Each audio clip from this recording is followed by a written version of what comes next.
지난 시간에 베스도가 자신의 무죄 판결을 내리고 나서 바울은 자기가 보기에 무죄일 수밖에 없다, 그렇게 판결을 내리고 나서 베스도가 이제 막 부임했기 때문에 아그리파 2세 왕이 자신의 그 아내와 함께 이제 베스도 총독을 이제 문안하러 왔어요. 그래서 문안하는 가운데 이스라엘의 가장 큰 이슈인 사도 바울의 이런 옥중에 있는 이런 이 일을 화제로 꺼냈다가 아그리파 왕이 본인 역시 이스라엘 왕으로서 이 일을 알고 있기에 직접 바울의 얘기를 좀 듣고 싶다 해서 이스라엘의 그 각가지 지역에 있는 그 도시의 치리자들과 리더들을 다 모아가지고 엄청나게 화려한, 그러니까 영어로는 판타스틱한 그런 장관의 행렬을 이끌고 사도 바울의 얘기를 들으러 이제 가이사라 재판석으로 옵니다.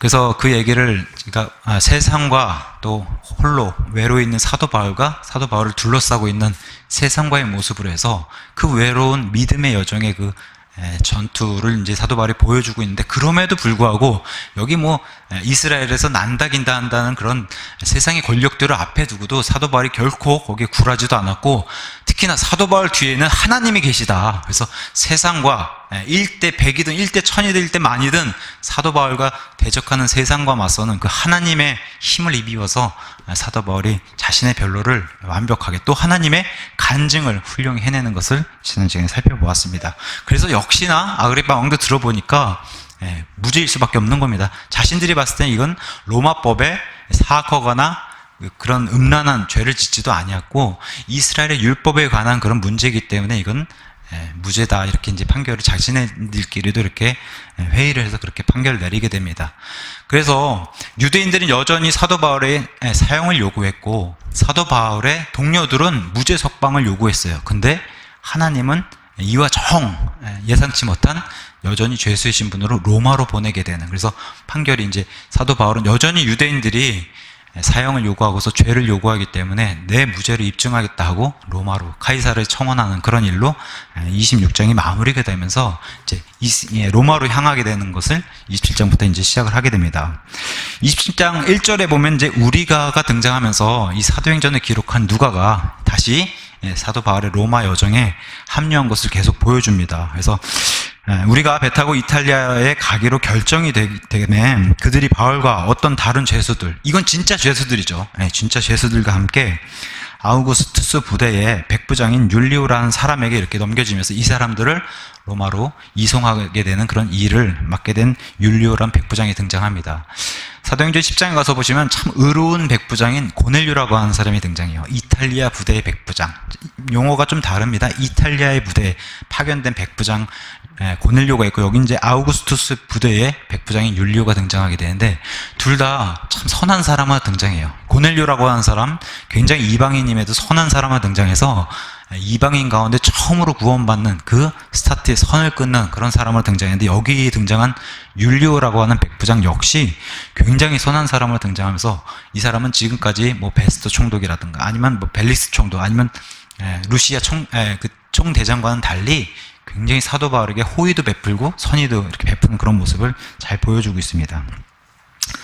그러면서 이제 아시아 해안을 따라서 이제 가는 배에 몸을 싣고서 이제 이탈리아로 이제 향하는 방향을 이제 출발하게 됩니다. 그러면서 여기 이제 동료로 기록자인 누가가 같이 합류하고 있으면서 2절에 보면 데살로니가 출신의 마케도니아 사람 아리스다고라고 하는 동료가 같이 붙는데, 이 아리스다고는 과거 에베소서에서 큰 소동이 난 적이 있었어요. 다이아나 소동 때문에. 거기에 사도 바울이 이제 그 2만 명이 모여있는 그 경기장에 사도 바울도 들어가려고 했는데 동료들이 막았어요. 사도 바울이 들어가게 되면 아무래도 목숨의 위협을 받고 죽을지도 모르니, 그래서 에베소의 짐승들이라고 표현할 정도로 이 사람들이 너무 포악한 그런 유대인들과 또 이방인들이 들끓어오르는 이런 일이 벌어지니까 여기 바울을 들어가지 못하게 막고, 심지어 그 지역에 있는 관료들조차도 바울의 친구인 관료들조차도 바울을 들어가지 못하게 했는데, 거기에 바울 대신에 들어갔던 동료가 바로 아리스다고예요.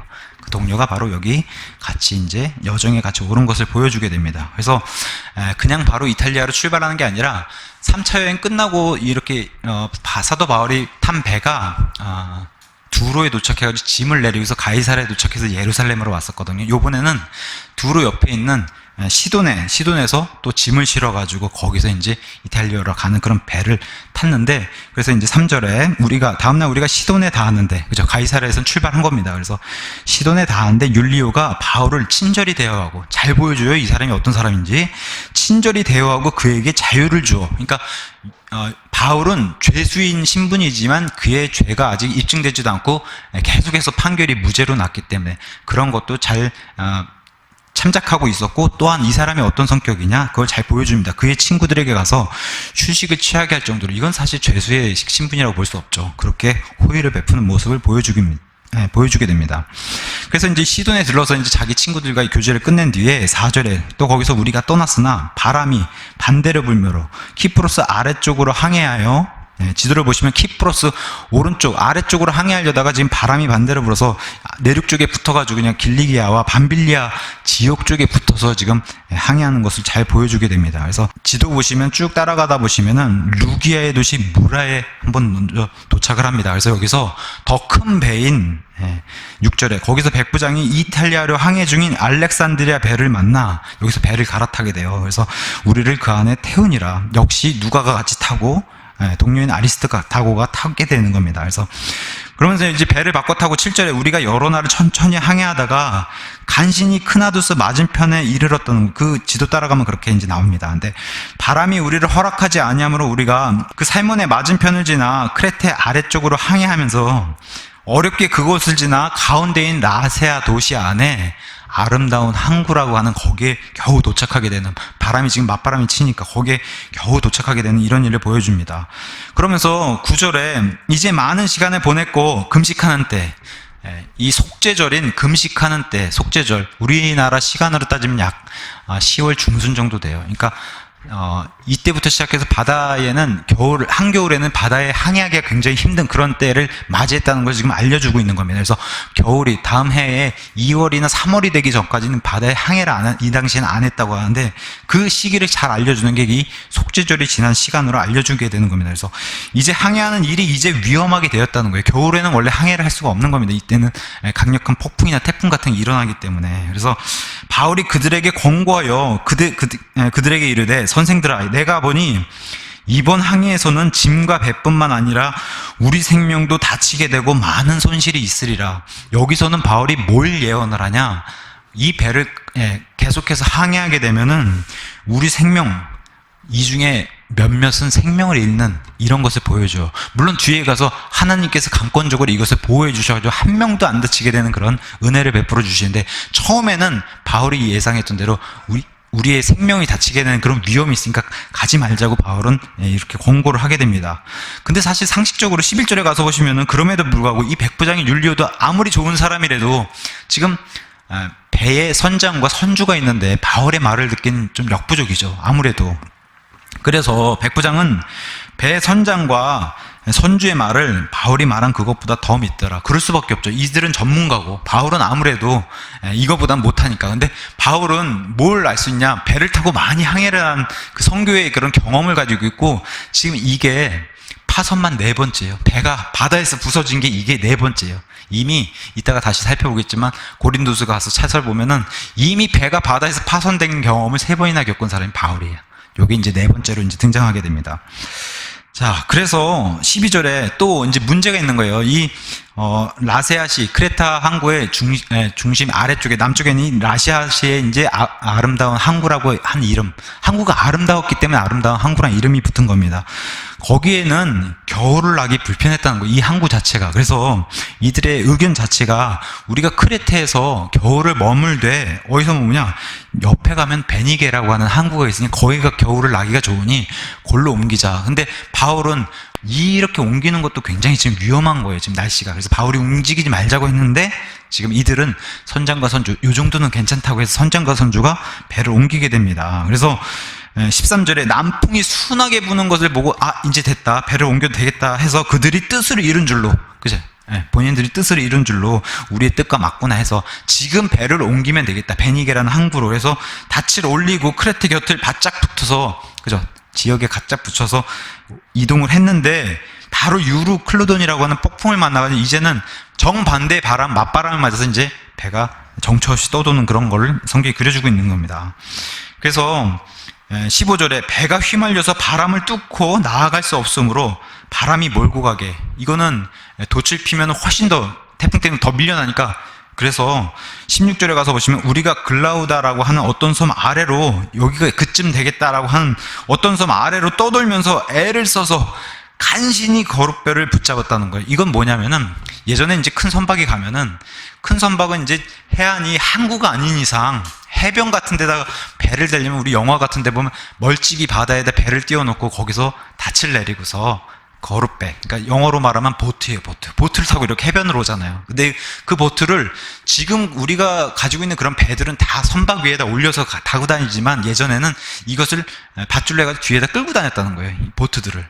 근데 그게 지금 태풍이 워낙 강하게 밀고 가니까 이 보트가 잃어버릴 그런 염려가 있으니까 이 보트를 겨우 붙잡아서 지금 선박 위로 올리는 그 작업을 하는 그런 모습을 이제 그려주고 있습니다. 그래서 간신히 이 보트를 붙잡아서 올리는, 그래서 17절에 가서 보시면은 그들이 그것을 끌어올리고, 그죠? 이게 원래는 순한 바다였을 때 이게 쭉 따라오는 그런 역할을 해야 되는데, 지금 워낙 태풍이 심하고 그래서 이게 지금 잃어버리든지 아니면 배를 쳐서 깨지든지 이런 상황이 있으니까 간신히, 그래서 그것을 끌어올리고 또 도움을 받아 배 아래쪽에 둘러감고 유사에 빨려들까. 이것은 이제 보트는 올리고 유사에 빨려들까 두려워서 돛을 내리고 그대로 밀려갔다고 하는데, 지금 돛을 펴놓으면은 워낙 태풍이 강하게 부니까 이 바람에 확 밀려서 엄청난 속도로 지금 간단 말이에요.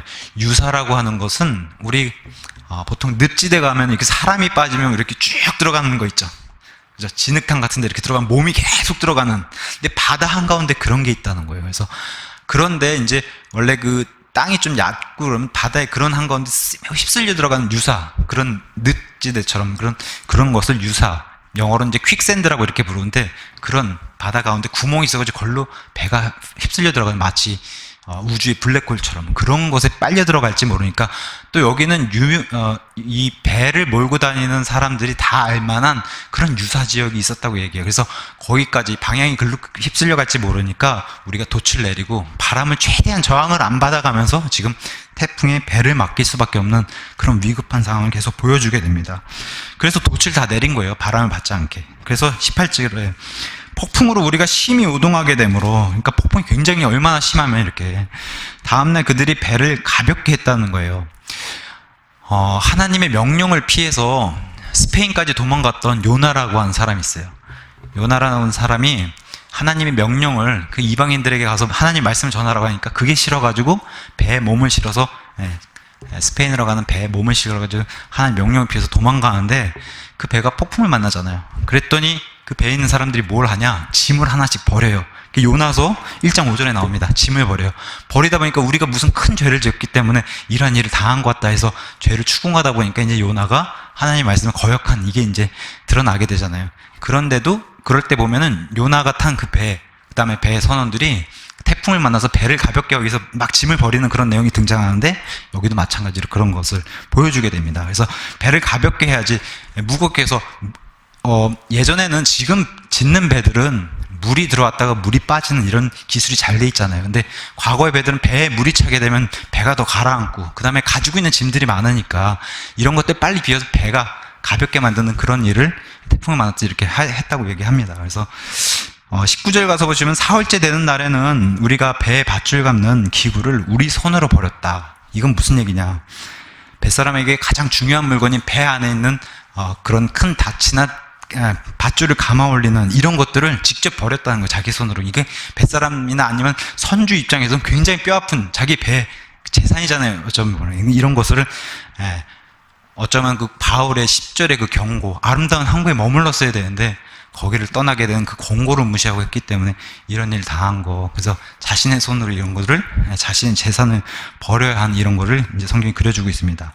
20절에 가서 보면 참 암담한, 우리 그 정두서 형제님이 계셨으면 아마 이런 게 피부로 우리 큰 선박을 모셨던 분이니까 더 잘할 텐데, 그 당시에는 컴퓨터가 있겠어요. GPS가 있겠어요. 그래서 배를 모은 사람은 해와 달 이런 것을 보고 이제 배를 몰았을 텐데, 20절에 여러 날 동안 낮에도 해를 보지 못하고 밤에도 별도 보이지 않냐고 해서 작지 않은 폭풍이 계속해서 이게 지금 날마다 몰아치는 이런 상황. 그래서 우리를 덮치매 우리가 구원받으리라는 모든 희망이 그때 사라졌더라. 이런 상황이 이제 어느 정도 이렇게 상상이 되나요? 사람의 DNA 속에 우리가 노아의 홍수를 당했기 때문에 이 물에 대한 두려움이 있어요. 한번 상상을 해보세요. 망망대해 한가운데 사나운 파도가 몰아치고 배가 큰데도 불구하고 얼마나 배가 요동을 치겠어요. 그런데 깜깜한 밤 같은 데는 얼마나 무섭겠어요. 파도는 몰려오고. 예전에 제가 이제 군대에서 훈련 받을 때 이제 큰 선박에 타요. 막 짐들도 많이 싣고 뭐 수륙 양용차 같은 것도 잔뜩 싣고 한 그런 배에 올라타가지고 한 3박 4일 정도 배 안에서 이렇게 지내다가 해안으로 딱 상륙 훈련 받는 그런 훈련을 받았었는데, 다른 게 문제가 아니라 그 해안에서 파도가 세게 치면 그 큰 선박이 막 출렁출렁 돼서 이렇게 돼요. 근데 다른 게 문제가 아니라 그 안에서 멀미들을 많이 해가지고 토를 많이 해서 토 냄새가 진동을 해요, 그 안에. 그런 게 힘든 거예요. 이 큰 파도가 심하게 치면은 이 큰 선박이, 그 배도 이렇게 막 몸이 휘어질 정도로 이렇게 배가 출렁이는데, 그러면 막 밑에 있는 원래 오수 같은 물이 그냥 빠져야 되는데 이게 빠지지 않고 오수가 다시 역류해서 막, 화장실에 가면 물이 역류해서 올라왔다가 빠졌다가 막 그러는데, 아마 이런 태풍, 이런 돋칠 다 올릴 정도 이런 태풍을 며칠째 계속 당하고 참 두렵고, 그죠? 이제는 죽었구나 하는 그런 생각이 모든 사람에게 임할 정도 이런 큰 심한 폭풍 가운데 있었던 걸 좀 상상해서 보면 좀 도움이 될 것 같습니다. 그러다 보니 당연히 21절에 보면 오랫동안 먹지 아니한, 뭐 식욕이 있겠어요, 이런 상황에. 이제 죽었구나 생각하는데. 그래서 바울이 그들의 한가운데로 나아가서서 이르되, 선생들아, 너희가 내 말을 듣고 크레테에서 떠나지 아니하여 이러한 피해와 손실을 면하였어야 하였느니라. 그죠? 이렇게 얘기했죠. 10절에 떠나지 말았어야 된다고. 근데 22절부터 이제 바울이 세상 사람들 한가운데서 그리스도인의 리더십이 어떠한가, 이걸 참 보여줘요. 세상 사람들이 이렇게 견인해가지고 리드하는 모습이 바울이 이렇게 보여줍니다. 이제 내가 너희를 권하노니 기운을 내라. 배만 이를 뿐. 아까는 우리의 생명 가운데도 다친다라고 그렇게 예언을 했었는데, 그렇지 않다. 나의 곁에 서서 주님이 나에게 그렇지 않다라고 얘기해 주셨다고 얘기하는 게 여기 나오는 겁니다. 기운을 내라. 배만 이를 뿐 너희 가운데 한 사람도 생명을 잃지 아니하리라. 한 사람도 생명을 잃지 아니하리라. 나를 수요하신 하나님 곧 내가 섬기는 분의 천사, 과거에는 많이, 구약에는 주의 천사 이렇게 많이 현현하면서 모습을 드러내서 나오셨는데, 신약에는 바울 앞에 처음으로 등장한 게 이 예수님의 직접 등장하신 현현이 여기서 등장하게 됩니다. 나를 소유하신 하나님, 내가 섬기는 분의 천사, 그러니까 예수님을 가리키는 거예요. 이건 신약 시대의 예수님 승천 뒤에 모습을 드러낸 그냥 일반적인 천사를 얘기하는 게 아니라, 그래서 이 밤에 내 곁에 서서 말씀하시되 이르되, 바울아 두려워하지 말라. 내가 반드시 카이사르 앞에 가야 하리라. 여기서 죽지 않는다는 겁니다. 보라, 하나님께서 너와 함께 항해하는 자들을 다 내게 주셨다. 그러니까 한 명도 죽지 아니하리라. 그러므로 이렇게 말씀하셨기 때문에 선생들아, 기운을 내라. 다시 한번 기운을 내라고 얘기하면서, 내가 하나님을 믿노니 내게 말씀하신 그대로 될 뿐만 아니라, 그럼에도 불구하고 우리가 반드시 섬에 닿을 것까지도 이제 바울이 예언을 해요. 섬에 반드시 닿는다는 겁니다. 이렇게 폭풍을 당했지만 섬에 닿고 한 명도 죽지 않는다라는 것을. 그래서 여기 보면은 24절에 하나님께서 너와 함께 항해한 자들을 다 내게 주셨다라고 하는, 영어로 give, 이렇게 하잖아요. give라는 단어를 쓰잖아요. give. 이게 그리스 말로는 카리스라고 하는 단어에서 온 단어를 썼어요. 그게 뭐예요? 은혜. 하나님의 선물. 그래서 여기 배에 있는 죄수든 여기 있는 병사들 간에 이 모든 사람들 다 하나님께서 너에게 선물로 준 그런 것을 사도 바울이 선언하는 것으로 잘 나타내는데, 참 멋있는 이렇게 말입니다. 하나님이 너에게 이 사람들 다 선물로 줬다. 이렇게 이제. 그럼 바울의 입장에서는 뭐예요? 이 사람들에게 하나님을 알릴 수 있는 그런 기회도 얻게 되는 거예요. 너무 멋있지 않아요? 하나님이 이러한 기회를 통해서 다시 하나님의 복음도 알릴 수 있는 이런 계기도 마련해 주셨습니다. 그러면서 27절에 아름다운 항구로부터 여기 가서 지도를 가서 보시면 이제 좀 이따 도착할 멜리데라고 하는 섬까지, 심지어 돛을 내렸는데도 불구하고 800km가 지금 흘러가는 거예요. 그 정도로 지금 미급한 상황이 이제 성경이 보여주는 건데 800km. 근데 바울이 왜 그렇게 용기를 내서 이렇게 리드할 수 있었냐? 고린도후서 11장 25절에 가면, 지금 이 이탈리아로 가기 전 가기 전에 이미 고린도 후서는 작성한 뒤에요. 근데 고린도 후서에 뭐라고 얘기하냐? 11장 25절에 24절부터 읽어볼게요. 내가 유대인들로부터 마흔에서 하나 뺀 매를 5번 맞았으며 또 3번 몽둥이로 맞고 1번 돌로 맞고 3번 파선을 당한 상태다. 편지 썼을 때 이미 3번 바다를 항해하면서 3번 파선을 당한 그런 경험이 있는데 지금 이탈리아로 로마로 향하면서 4번째 파선을 당한 그런 경험을 가진 자, 바울이 그런 경험자로서 이 사람들에게 그런 권고의 말을 이렇게 하게 됩니다. 그러면서 27절에 그러나 열나흘째 되는 날 밤에 우리가 아드리아 바다, 지금은 이제 지중해 한가운데 지금 헤매고 있는 그 바다를 아드리아 바다라고 했어요. 이 아드리아 바다가 지금은 이탈리아 동쪽에 있는 이탈리아 동해 바다를 아드리아 바다라고 해요. 지금 우리가 사는 21세기의 그 지도에서는. 근데 이 당시에는 이 바다가 지중해 한가운데 있는 거기를 아드리아 바다라고 했습니다. 그래서 우리가 아드리아 바다에서 이리저리 밀려다닐 때 자정쯤 되어 선원들은 자기들이 어떤 지방에 가까이 이런 줄 짐작하니라. 아마 그래도 배를 오래 탄 사람들이니까 이 사람들이 이 정도 되면 어떤 느낌이나 직감이 있는 걸로 이렇게 알려주고 있습니다. 하면서 28절에 그들이 물깊이를 재고 그것이 20길인 줄 알았고 조금 더 가다는 15길인 줄 알았다는 거예요. 한 길은 이 길이를 얘기해요.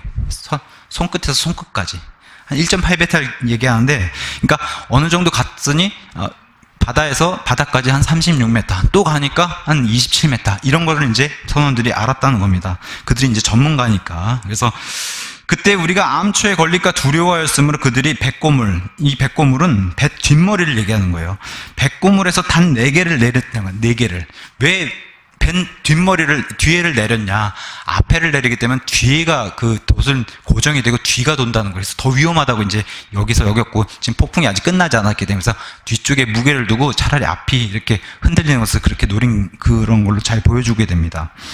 그러면서 선원들이 배에서 도망하려 하며, 그러니까 육지가 어느 정도 가까이 갔다를 이 사람들이 직감을 하기 때문에 선원들이 도망하려고 준비를 해요. 그래서 뱃머리에서 뒤에는 이제 닻을 4개를 내렸고 앞에도 닻을 내리는 척하면서 보트를 내렸다는 거예요.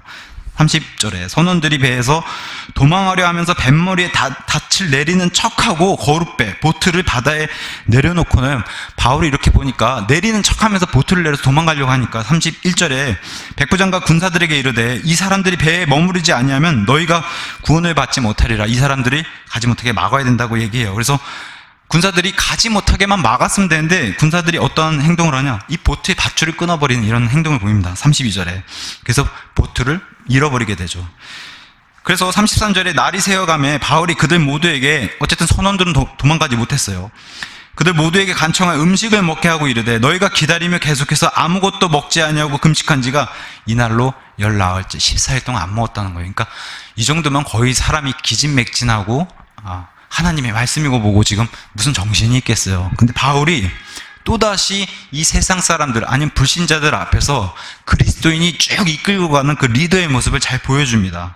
그래서 34절 그러므로 청하건대 음식을 조금 먹어라. 먹어야 살지. 우리가 살아야 되지 않겠나. 먹어야 살지 하면서 이 일이 너희의 건강을 위하는 것이다. 먹어야지 당연히 건강도 차리고, 건강 차리고 나서 우리가 목숨도 구하게 되는 그런 일을 해야 되지 않겠나. 이 개혁성경이 참 이게 음식을 먹어야 지금 건강을 얻겠다라고 킹제임스 성경 되는데 개혁성경이 이게 음식을 먹어야지 너희의 구원을 위한 일이다 이렇게 돼 있어요. 아니 이게 구원 위하는 거랑 무슨 상관이 있어요? 그죠?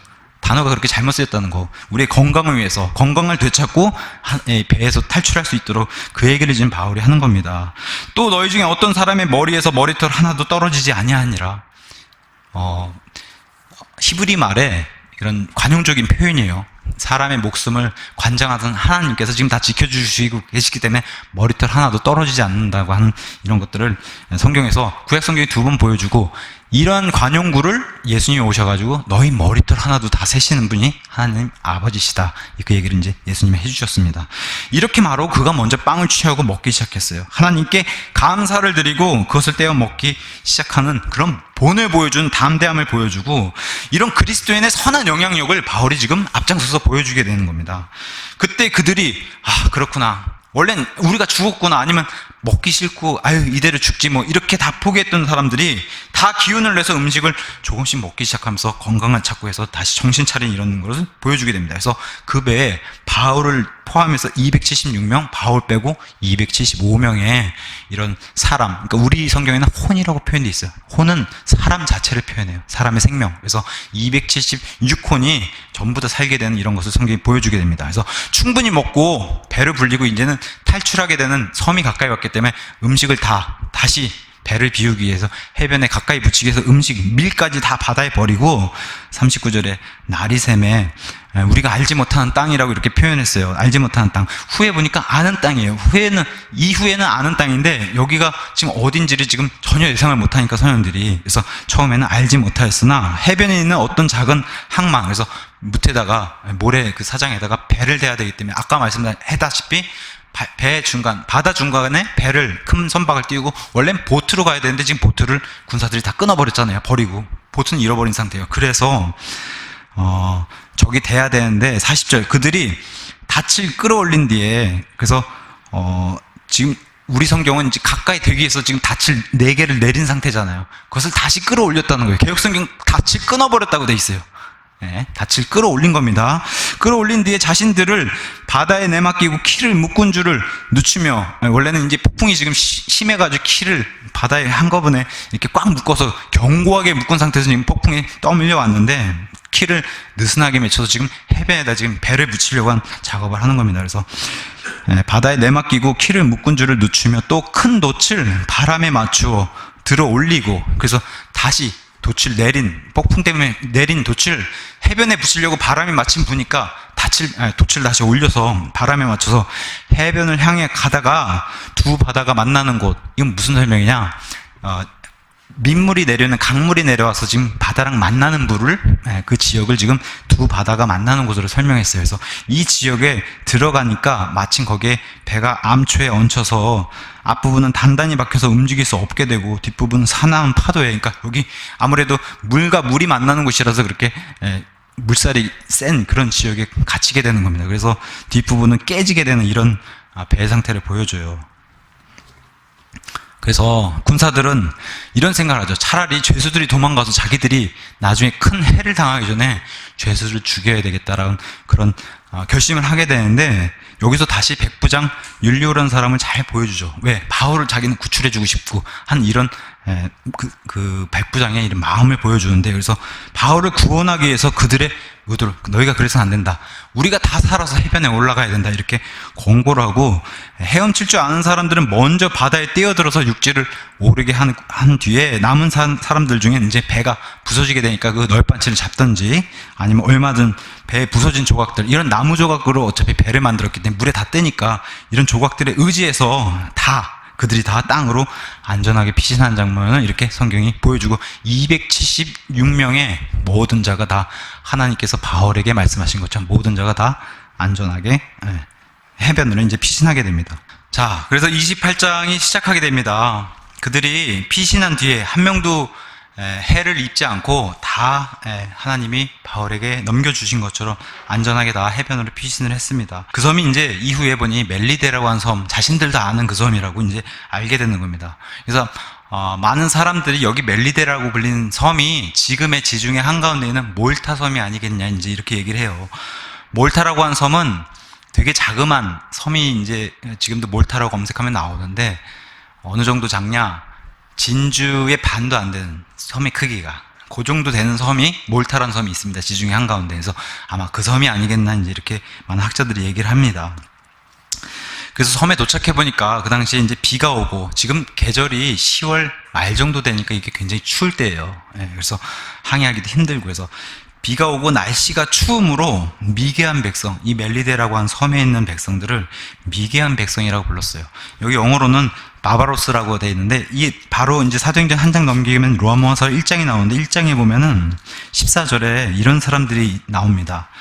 나는 그리스인이나 바바리인이나 이렇게 등장하는 바바리인이라는 사람들이 등장해요. 그래서 지혜 있는 자나 지혜 없는 자에게 다 빚진 자라고 이제 사도 바울이 얘기하는데, 그리스인들에게는 지혜 있는 자라는 호칭을 붙여주고 바바리인들에게는 지혜 없는 자라는 호칭을 붙여주니까 그리스인들이라든가 아니면 로마 사람들 입장에서는 그리스 말을 못해요. 또 그리스 문화를 접하지 못한 사람, 그러니까 우리로 보면 아프리카나 아마존 밀림에 사는 그러한 족속들을 성경은 바바리인이라고 이렇게 부르는데, 지금 이 섬에 사는 사람들이 문명의 혜택을, 어쨌든 문명이란 접촉을 많이 못하니까 바바리인이라고 부르는 그런 미개한 족속, 미개한 백성이라 이렇게 성경이 기록해 놨습니다. 그래서 이 백성들이 불을 피우고 우리를 다 받아들이며, 근데 이 미개한 백성들이 적대적이진 않아요. 그죠? 다 그냥 받아들이며 우리에게 적지 않은 친절을 베푸는 그런 백성으로, 착한 그런 백성으로 등장하게 됩니다. 그러면서 바울이 솔선수범해서 나뭇가지를 한 다발을 거두어 불 위에 놓으니, 그래서 추우니까 불을 지피려고 바울이 이제 장작을 모았는데 열기 속에서 독사가 나와서 그의 손에 달라붙는 것을 보고 이 독 있는 짐승이 그의 손에 달려있음을 미개한 사람들이 보고 자기들끼리 이르되 분명히 이 사람은 살인자라는 거예요. 왜냐? 독사를 통해서 어떠한 존재가 지금 벌을 내리고 있다는 사실을 믿는 그러한 이 사람들 양심에 그런 게 있다는 거예요. 그래서 이걸 성경이 뭐라고 얘기하냐? 로마서 2장 14절에 가서 보시면 이렇게 돼 있어요. 율법을 소유하지 않은 이방인들, 그죠? 율법을 가지지 않는 이 모든 이방인들 간에, 여기 멜리대에 있는 미개한 백성조차도 율법을 가지지 않는 이방인들이에요. 이런 이방인들이 본성을 통해, 이 본성은 뭐냐? 하나님이 사람에게 창조하면서 집어넣어 주신 양심이라는 게 있다는 거예요. 양심. 그래서 이 본성을 통해, 양심을 통해서 율법 안에 들어있는 것들을 행할 때, 율법은 받지 않았지만 율법에서 해야 되고 하지 말아야 되는 것을 양심을 통해서 이 사람들은 한다는 거예요. 그래서 양심을 통해서 율법 안에 들어있는 것들을 행할 때 이런 사람들은 율법을 소유하지 않아도 자기에게 율법이 된다는 거예요. 그러니까 자기에게 양심이 주어진, 양심을 통해서 하나님의 주어진 그런 율법으로 이 사람들은 이걸 행동하는데, 이 사람들의 양심 속에 뭐가 있냐면, 어떤 사람이 짐승에게 해를 당하면, 특히 독사 같은 데 물려서 해를 당하면 이 사람 분명히 큰 죄를 저질렀기 때문에, 살인과 같은, 이거는 사람들 뇌리에 있는 거 아닙니까? 사람을 죽이면 반드시 그 사람은 죽는다라고 하는 노아에게 내린 명령과도 같은 이러한 하나님이 주신 가장 기본적인 명령, 이게 양심에 있는 사람들이라는 거예요. 이 사람들은 이런 문화를 접하지도 못했으면서, 그런 기회가 적음에도 불구하고 하나님의 이런 기본적인 율법과도 같은 양심에 그런 게 있다는 겁니다. 독사 와서 무는 것은 저 사람은 필히 사람을 죽인 그런 살인자일 것이다, 이렇게 했다는 겁니다. 그래서 그가 바다를 피해서 지금 해변으로는 어찌어찌 도망을 왔을지 몰라도 보복이 그를, 지금은 독사지만 독사에게 독에 퍼져서 좀 있으면 죽을 것이다라고 하는 이러한 양심 속의 율법이 지금 작용을 했다는 것을 잘 보여주게 됩니다. 그래서 양심이 부드러운, 지금 양심 하나만 가지고도 지금 공의의 판단을 내리고 있는 거예요. 이 미개한 백성들이라는 멜리데 주민들이. 그러면서 5절에 그가 그 짐승을, 바울이 그냥 불 속에 이렇게 떨어버렸어요. 독사가 문 것을. 아무 해도 입지 아니하니라. 이러다 보니까 6절에 그러나 그들은 그가 붙거나 혹은 갑자기 쓰러져 죽을 때를 기다려. 물렸으니까 반드시 그렇게 되고, 이것은 자신들의 인생의 경험을 통해서도 독사에게 물리면 당연히 이렇게 돼야 되는 것인데, 아무 해가 그에게 임하지 않은 것을 보고는 생각을 바꿔서 이 사람은 신이구나. 이게 또 이 사람들 양심이 작동하는, 그래서 옛날에 루스드라에 갔을 때 사도 바울과 바나바가 선교하러 1차 선교여행 갔을 때 무슨 일이 벌어져요? 안진뱅이를 이렇게 세우니까 그 지역 사람들이 막 화한 꽃다발 가져와가지고 소에 바치는, 그러면서 이 사람들은 에르메스고 주피터가 내려왔다라고 이렇게 이 사람들을 신이라고 부르지 않습니까? 그런 모습하고, 거기는 이제 그리스 문화를 접한 사람인데도 그 정도인데, 여기 이제 미개한 백성은 더하다는 거죠. 이 사람은 신이구나. 그래서 아까 오전 시간에 우리가 살펴봤듯이 너희는 신들이라 하지 않았냐? 하나님의 말씀이 임한 자들이거나 아니면은 하나님의 백성, 루시퍼와 함께 마귀들이 하나님이 타락했잖아요. 그런 자들을 하나님께서 신들이라고 불렀는데, 그와 마찬가지로 미개한 족속들이 그러한 것을 보고 하나님의 신들이구나, 이게 하늘에서 내려온 신들이구나, 이제 이렇게 이 바울을 판단했다는 겁니다. 그래서 마가복음 16장 18절에 나온 것처럼 하나님의 사도들은 어떠한 독약을 맞아도 해가 되지 않고 독사가 물리거나, 그죠? 이러한 사도들의 표적들을 그 사도들에게 선물로 주셨다고 말씀해 주셨는데, 그걸 고스란히 증거로 보여주는 게 바로 사도행전 28장이 멜리데의 독사 사건입니다. 그러면서 7절에 바로 그 지역에 그 섬의 우두머리인 보블리오라는 사람의 소유지가 있더라. 그가 우리를 받아들여 바울 일행을 받아들여서 사흘 동안 3일 동안 천천히 머물게 했는데 이 지도자가 바울의 일행하고 교제를 나눈 거예요. 3일 동안 교제를 나누는데 교제하다 보니까 보블리오의 아버지가 심각한 병에 걸린 걸 보여줘요. 열병과 피설사로 알아놓은 그런 것을 봤을 때 지금 옆에 유능한 의사인 누가가 있어요. 누가가. 근데 누가가 고치지 않고 이걸 누구에게 넘겨주냐? 사도 바울에게 사도들의 표적을 행하라고 바울에게 넘겨줘요. 그래서 바울이 기도하고 안수해서 고치는 이런 일을 보여주는데, 그래서 로마서 15장 18절에 이런 말씀을 주게 됩니다. 성경은 제가 읽어드릴게요. 15장 18절에 17절부터 읽을게요. 그러므로 내게는 하나님께 속한 그 일들에 대하여 예수 그리스도를 통해 자랑할 것이 있나니 이는 이방인들을 순종하게 하려고 그리스도께서 나를 통해 바울을 통해 말과 행위로 능력 있는 표적들과 이적들을 통해 하나님의 영의 권능으로 이루신 그 일들 외에는 어떤 것도 내가 감히 말하지 아니할 것이기 때문이라. 그래서 이러한 보블리오의 아버지를 살린 일이 누가가 할 수 있음에도 불구하고, 누가가 또 의사이니까 그걸 했어야 함에도 불구하고 사도 바울에게 사도들의 표적, 그러니까 하나님의 영의 권능에 이런 것을 보여주면서, 바울은 뭘 했겠어요? 이런 것을 보여주면서 반드시 이런 것과 동반되는 복음을 선포했을 거예요. 바울은. 그죠? 이런 일들을 통해서 하나님이 이렇게 자신의 말씀에 은혜의 증거를 주셨기 때문에 이렇게 내게 권능을 베푸신 분이 누구냐? 하나님이시니까 그 하나님을 당연히 선포했을 것이다. 이 미개한 족속에게도. 그래서 그것을 잘 보여주게 되고, 그 이후에는 누가도 같이 도와서 많이 고쳤을 것이다. 그래서 9절에 보면 그러므로 이 일이 있은 뒤에 그 섬에서 질병을 가진 다른 사람들도 와서 고침을 받았는데 바울이 고쳐줬을 수도 있고, 또 누가가 의사기 때문에 자신의 의료를 그런 기술을 가지고서 고쳐줬을 것이다. 이렇게 주석가들이 얘기를 합니다. 또 후한 예우로, 그죠? 이러한 또 은혜를 입었는데 이 사람들이 후한 예우로 우리를 존귀히 여기며 우리가 떠날 때 필요한 것들을 배에 실어주더라. 근데 이 섬은 작지만 그래도 이 섬에는 배가 이렇게 정박하는 그런 데가 있었어요. 그래서 석 달 뒤에 겨울을 난 거예요. 이제 항해를 할 수 없는 석 달, 그 겨울을 이 멜리데라는 섬에서 나게 되면서 석 달 뒤에 우리가 그 섬에서 겨울을 난 또 다른, 그죠? 항만에 있는 또 다른 알렉산드리아 배를 타고, 왜냐면 이 사람들이 왔던 배는 부서졌어요. 그리고 그 배는 분명히 하나님께서 말씀해 주시기를 사람들은 다 살지만 배만 잃어버린다. 그래서 배는 잃었어요. 그 배는 잃어버린 거예요. 그런데 또 다른 배가 이 멜리데에 정박해 있는 이 배가 바로 알렉산드리아 배. 그래서 그 배의 이름이 카스트로와 플룩스라고 하는 세상을 상징하는 제우스의 아들, 쌍둥이 아들의 이런 이름을 가진 그 배를 사도 바울 일행이 타게 돼서 12절, 이때부터 이제 로마로 가는 항해가 다시 이제 지도를 보시면 이렇게 나옵니다. 먼저 시러큐스에 상륙해서 거기에서 3일을 머물고 레기움에 이르러서 하루를 머물고 이튿날 프테올리. 그래서 지도 따라가 보시면 계속 그렇게 도시 이름들이 나옵니다. 그래서 프테올리에 머물러서 거기서 형제들을, 로마에서 구원받은 로마의 성도인 형제들을 만나 요청을 받아 그들과 함께 7일이나 머무르게 되는데, 이것을 율리오라고 하는 백부장이 호의를 또 베풀어 주는 것을 보여줍니다. 그래서 이같이 로마를 향하여 가니라 하면서 죄수 대접이 아니라 이 정도면 거의 자신의 친구를 대하듯이 이런 호의를 베풀어 주는 것을 계속해서 보여주게 됩니다. 그러면서 15절에 형제들이 우리에 대하여 듣고, 거기서부터 멀리 아피 광장이라고 하는 굉장히 유명한 로마로 가는 그런 길목에 있는 광장과 새 여관까지 우리를 맞으러 나오매, 여기는 특히 로마의 장군들이 전쟁을 해서 승리를 하게 되면 개선하게 되는 그 길을 이 아피 광장과 새 여관이라고 하는데, 이 길을 꼭 지나간다고 해요.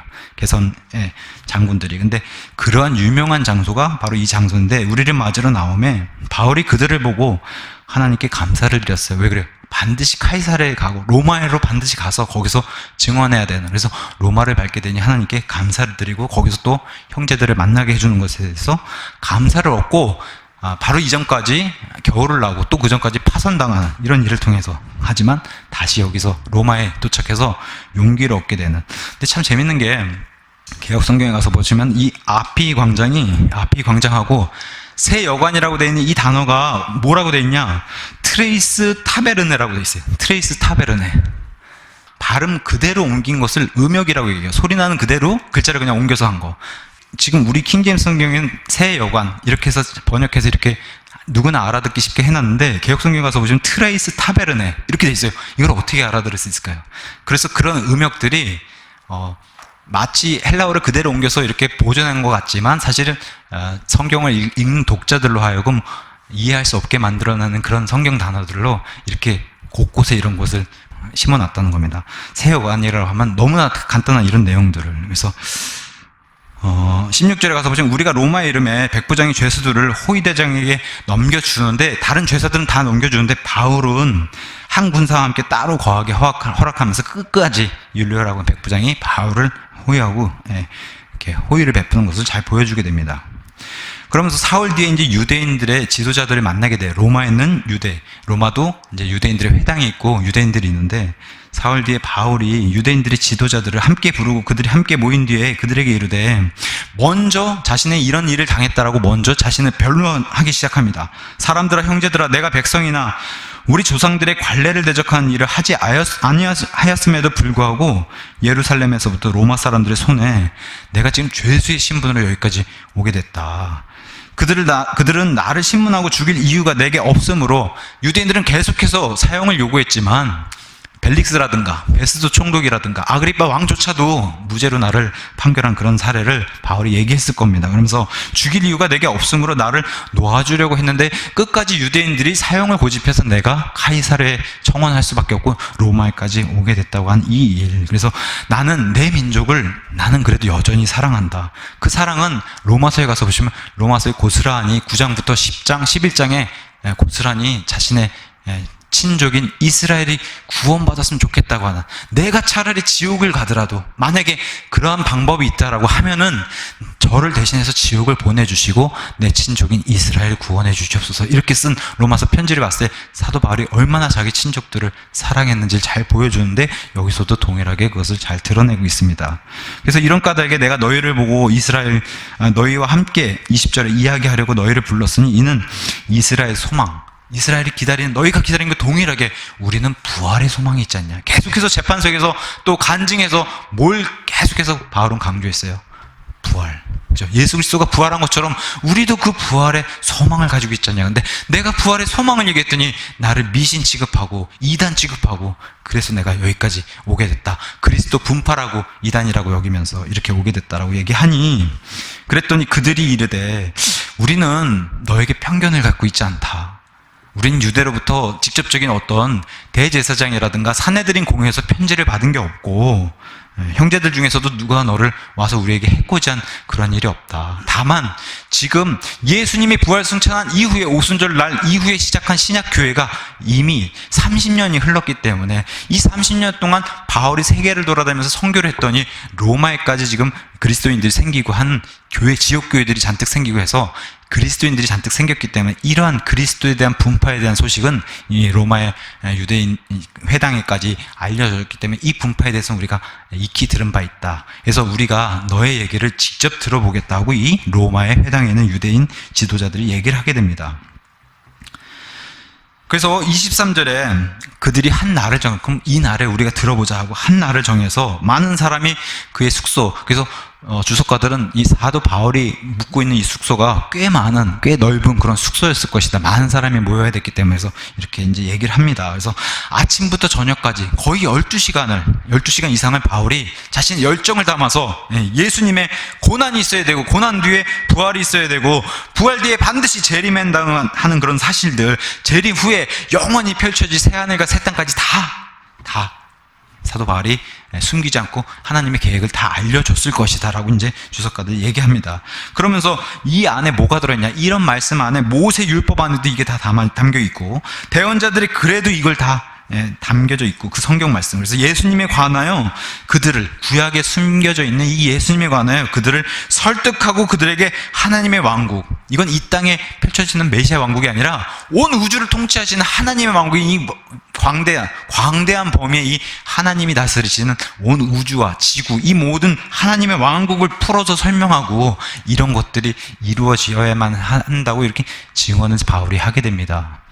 그러니까 여기는 설교 말씀으로 선포한 게 아니라 이 사람들과 논쟁을 벌이면서 얘기도 했다가 들었다가 그 얘기는 이런 얘기다라고 이렇게 하면서 설득하고 이렇게 증언한 것을 성경이 알려주고 있습니다. 그랬더니 일부는 이 말을 믿기도 하고 일부는 믿지 않는 이런 일이 그동안 선교 여행하면서 늘 당해왔던 이런 일, 유대인의 회당에 분열이 생기는 이런 일이 어김없이 로마의 유대인들 가운데서 생기게 됩니다. 아까도 오전 시간에 말씀드렸다시피 진리가 들어가면 진리를 따르는 자와 비진리를 따르는 자 해서 분열이 생기기 마련인데 그게 이제 동일하게 로마의 유대 회당의 출신 유대인들에게도 동일하게 이루어진 것을 성경 통해 보여주고 있습니다. 그래서 그들이 자기들끼리 동의가 안 되는 거예요. 한 마음이 안 되는 거예요. 그랬더니 바울이 역시나 유대인들 너희는 역시나 이런 모습을 동일하게 보인다. 그동안 많이 겪었지 않습니까? 선교 다니면서. 오히려 이방인들은 기뻐하는데 유대인들은 대적하고 죽이려고 하는 이런 모습. 그래서 바울이 한마디 말을 하고 떠나면서 그 유명한 이사야서의 말씀을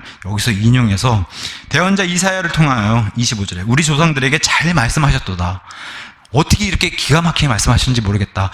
예수님 오시기 700년 전인 이사야 대언자를 통해서 하면서 이르시되 이 백성에게 가서 말하기를 너희가 듣기는 들어도 깨닫지 못하며 보기는 보아도 알지 못하리라. 마음은 무뎌지고 귀는 듣기에 둔하며 눈은 감았다. 마음을 닫고 듣지 않고 눈을 감았다는 겁니다. 그래서 이들이 눈으로 보고 귀로 듣고 마음으로 깨달아 회심하여 내게 고침을 받지 못하게 이들이 스스로 닫았기 때문에 하나님께서 이들을 더 강박하게 닫으셔서 이들이 구원받지 못하고 하나님의 징계 속으로 들어가서 결국에는 마지막까지 가야지 구원을 받게 되는 그런 이스라엘 운명을 여기서 잘 보여주게 됩니다. 이 6번이나 인용했어요. 이 이사야서 6장의 말씀을 마태복음 13장 마가복음 4장, 누가복음 8장, 요한복음 12장, 로마서 11장, 그리고 여기 사도행전 28장 6번이나 인용한, 그래서 이 정도로 이 친족인 이스라엘 사람들이 듣질 않는다는 거예요. 유대인들이 하나님 말씀을 결국에는 거부하고 이방인들이 오히려 기뻐하게 되는, 그래서 하나님의 교회는 대부분의 이방인들이 차지하게 되는 이런 것을 성경이 보여주게 됩니다. 그래서 결론은 하나님의 구원이 이방인들에게로 보내어진 것과 그들이 그것들을 들을 줄을 너희가 이제는 알아야 된다. 이방인들에게로 간다. 본인은 이렇게 얘기하고 이 말들을 하고 유대인들을 떠나게 되니까 자기들끼리 큰 논쟁이 벌어진 걸로 이제 그들이 마무리하게 됩니다. 29절은 다른 성경엔 없음이라는 구절로 뜹니다. 개역 성경엔 없는 구절입니다. 그러면서 바울이 자기 셋집에서 만 2년 동안 거하면서 모든 사람을 받아들이고 하나님 복음을 전달을 하게 되는데 왜 2년이란 시간이 계속 걸렸냐?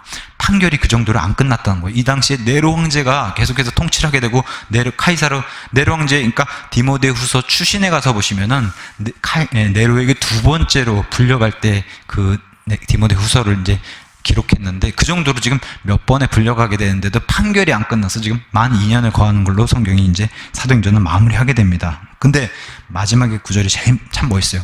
사도 바울도 그렇고 하나님의 신실한 도구인 바울을 통해서도 하나님의 일들이 이렇게 된다는 거예요.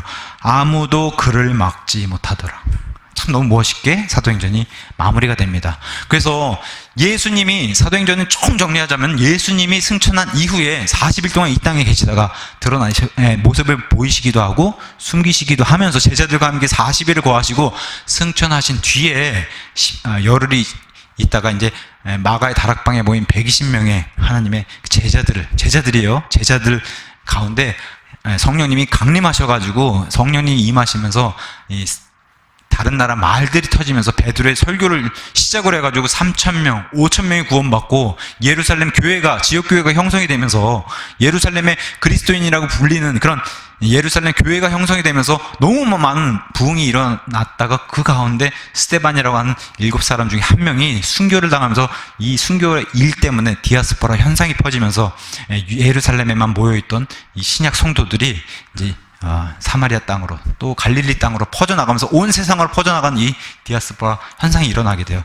그러면서 이제 유대인에게만 국한되어 있던 이 교회라는 구원의 이 범위가 이제 사마리아 사람들에게 돼요. 그래서 에티오피아 내시 같은 사람들도 자신의 믿음의 고백하고 구원을 받고 믿음의 고백을 하고 침례를 받는 그런 일을 사도행전 8장 37절 이런 데서 기록해 놓았고, 반이 혼혈인 이런 사람들이 구원받고 나서 그 이후에야 사도행전 10장에 가서 보니까 고넬료라고 하는 이탈리아의 그 참 하나님을 두려워하는 그런 백부장인 사람 하나님이 베드로의 손을 통해서 또 베드로의 말씀 선포를 통해서 성령님이 말씀 선포한 가운데 머리 위로 임하는 그런 모습을 베드로에게 보여주고, 그 다음에 고넬료와 그의 가족이 구원받고 침례받는 이런 일을 시작으로 이제 이방인들이 구원받으면서, 그 이후에 하나님의 신실한 도구인 사도 바울을 감권적으로 쓰셔가지고 이제 사도 바울이 온 세상을 돌면서 선교를 해서 곳곳에 가는 유대인들 회당에서 말씀을 먼저 선포했는데, 유대인들은 거의 받아들이지 않고 이방인들이 기뻐하면서, 교회는 유대인에게서 이방인으로 서서히 건너가다가 나중엔 거의 대부분이 이방인만 구원받게 되는 그런 신약 교회를, 또 지역교회 형성을 이렇게 잘 보여주면서 마지막으로 이제 유대로 예루살렘에 복귀했다가 자신의 백성에게 여전히 목숨의 위협을 받고 또 죄수로 로마의 호송까지 오게 되면서 그 많은 고난들이 있었는데, 그 고난들을 주님과 함께 역경을 이겨내고서 또 배가 파손되는 이런 일도 겪어가면서 결국에 예수님이 말씀하신 로마에 가서 카이사르 황제 앞에서도 하나님 말씀을 베스도나 또 벨릭스나 또 아그리파 왕 앞에서 간증했던 것처럼, 지금 네로 황제 앞에서도 하나님의 그 말씀과 간증을 자기가 선포를 하고, 또 로마에서 그 세상의 중심인 로마를 통해서 또 온 세계로 또 하나님의 복음이 퍼져나가는 것을 우리 역사로도 경험을 했고, 그 복음이 지금 지구를 돌아서 대한민국 이 땅, 특히 진주 지역까지도 복음이 이렇게 편만하게 하나님의 자유로운 날개를 달고서 이렇게 말씀에 흥황해서 우리에게까지 구원이 미쳐졌다고 한 사실, 그거를 참 다시 한번 하나님께 이러한 사도 바울, 이런 신실한 도구를 써서 하나님의 은혜로 우리 역시도 구원받았다고 한 사실, 이것을 다시 한번 감사드리면서 사도행전 역사가 이렇게 흘러간다. 그래서 사도행전 1장, 2장, 그 다음에 이방인으로 건너온 10장 이후에 이제 15장의 그 예루살렘 회의를 통해서 이방인들에게는 율법이 주어지지 않고 28장까지 쭉 이렇게 이방인들로 퍼센티지가 넓어지는 교회 역사를, 초기 역사를 이렇게 잘 그동안 사도행전 한 1년 반 동안 이렇게 해서 잘 우리가 살펴보았습니다. 사도행전 강해는 여기까지 하고 마치겠습니다. 기도하겠습니다.